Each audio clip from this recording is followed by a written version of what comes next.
Good morning. Hey, I forgot to mention something today before church started.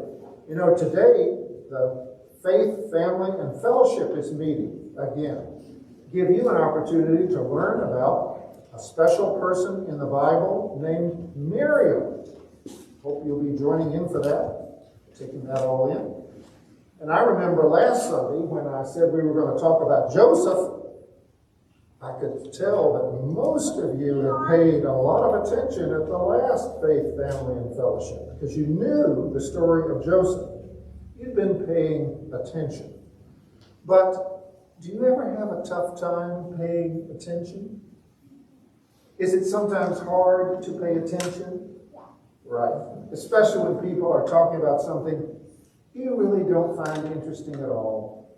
Or if your parents are telling you about something you really don't want to do at all, it's easy for the mind, we would say, to wander off. Sometimes we need help in paying attention. Evidently, that woman thinks that man has not been paying attention. So what's she doing? All right, trying to get his attention. Yes. Sometimes if you ever see a court, what does the judge do? Takes that gavel, looks like a hammer, doesn't it? Bangs it down, that gets everybody's attention. Everybody's attention. And you've probably seen this when you're on the road and help needs to get to somebody right away. What do you hear and what do you see? Fire!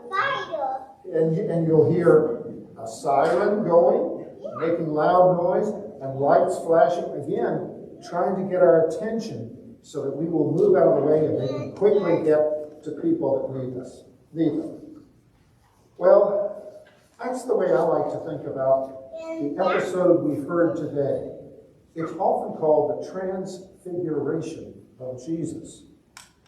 Jesus took with him 3 disciples, and he went up on the mountain away from everybody else, and he wanted to use that time to pray, to talk to God.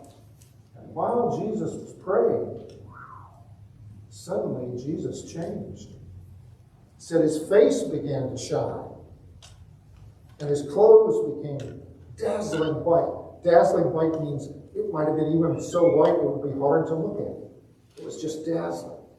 And then 2 other figures joined Jesus. Do you know who they were? Moses, who lived a long time before Jesus, and Elijah, a prophet who lived a long time before Jesus. These were the great men.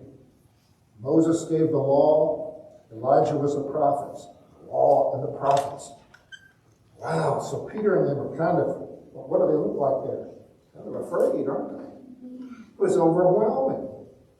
Overwhelming. And then the 2 men left. And then a cloud came. Have you ever been up on a mountain and a cloud comes down and envelops you? That can be scary. They were scared. Then they heard this voice from the cloud. It's really God's voice. It said, "This is my son," Jesus. Jesus is my son, the one I've chosen. Listen to him.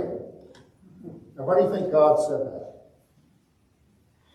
Because they had not been paying attention. God wanted to get their attention.